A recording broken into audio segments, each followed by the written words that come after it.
గురుభ్యో నమః. కేతు మహాదశ మూడో భాగం. కేతు మహాదశ 3 భాగాలుగా ఉంటుంది. కేతు మహాదశ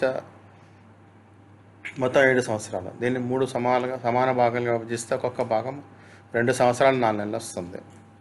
మొదటి భాగం ప్రారంభం. ఇబ్బందులు తక్కువగా ఉంటాయి. కేతు మనకు ఒక చివరి అవకాశం ఇస్తాడు. మన ఆలోచనలు మార్చుకోవడానికి, చెడు అలవాట్లను విడిచిపెట్టడానికి, మంచి అలవాట్లను స్వీకరించడానికి. రెండవ భాగంలో మధ్యకాలం. పరిస్థితులు వేడెక్కినట్లు కనిపిస్తాయి. సమస్యలు, ఒత్తిడి ఎక్కువగా ఉంటుంది. మూడవ భాగం చివరి కాలం. అత్యధిక కష్టాలను కనిపిస్తాయి. భయంకరమైన కలలు, రాత్రి వేళ కలవరపాటు, చాలామందికి ఆత్మహత్య భావాలు కలుగుతాయి. కేతు దశలో ఆత్మహత్య భావన. చాలామందికి కేతు దశలో కనీసం 1-2 సార్లు జీవితాన్ని ముగించాలన్న ఆలోచన వస్తుంది. జంతువులలో ఎప్పుడు ఆత్మహత్య ఉండదు, కానీ మనుషులలో చాలా అరుదుగా మాత్రం వస్తుంది. దానికి కారణం మనిషి సహజంగా ఇంకా ఏమి జరుగుతుందో తెలుసుకొని అనే తపనతో బతుకుతాడు. ఆ ఆసక్తిని మనల్ని కాపాడుతుంది. అంతేకాకుండా మనలో అవచేతనంగా ఉన్న నేను ఎప్పటికీ జీవిస్తాననే భావన ఉంటుంది. ఆత్మహత్యతో అంతం మేలు కాకుండా కొత్త శరీరం లేకుండా ఆత్మగా మిగిలిపోవాలన్న భావాన్ని మనల్ని ఆపుతుంది. ఒక సినిమా లేదా ఒక నాటకాన్ని మధ్యలో మనం వదిలిపెట్టాం, చివరి వరకు చూడాలనుకుంటాం. జీవితం కూడా అలాగే. చివరికి ఏమవుతుందో తెలుసుకోవాలని మనం వదలకుండా ముందుకు సాగుతాం.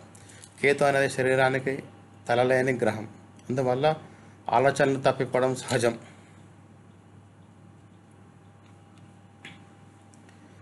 చెడ్డ కేతు దశలో ఎదురయ్యే సంగతులు: వివాహము, సంబంధాల విభేదాలు, విడాకులు. కేతు సంయమాన్ని ప్రోత్సహిస్తాడు.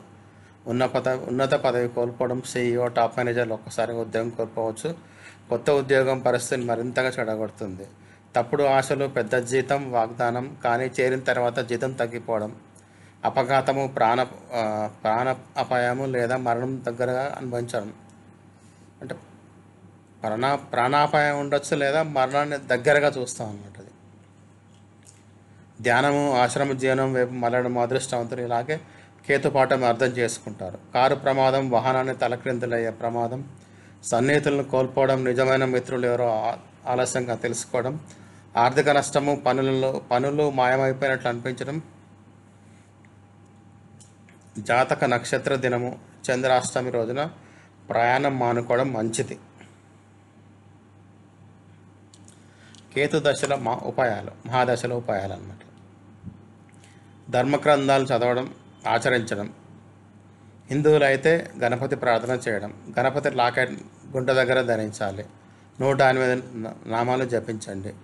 శ్వేత పుష్పాలు సమర్పించండి భగవంతునికి, గణేశునికి.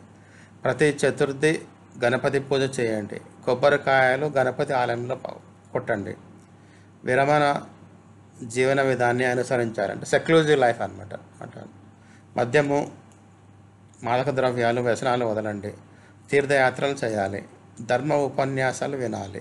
సన్యాసిలాగా ప్రవర్తించాలి. రుద్రాక్షమాల ధరించడం, గడ్డం పెంచుకోవడం మొదలైనవి. నిజమైన సన్యాసులు అయితే కనుక కేతు దశ కష్టాలు ఉండవు. కాబట్టి సన్యాసులా ప్రవర్తించు అనే చెప్పడం వెనక ఉద్దేశం. ఓరిదేవుడా, కేతు దశలో ఓరిదేవుడా అనేది నిజమైన అర్థం కలుగుతుంది. దేవుని స్మరించకపోతే కేతు దశను ఒక నిజమైన ఓరిదేవుడు అనే భయంకర అనుభవం. దేవుని స్మరణ ప్రార్థన చేస్తే కేతు దశ భరించగలిగే స్థాయికి తగ్గిపోతుంది.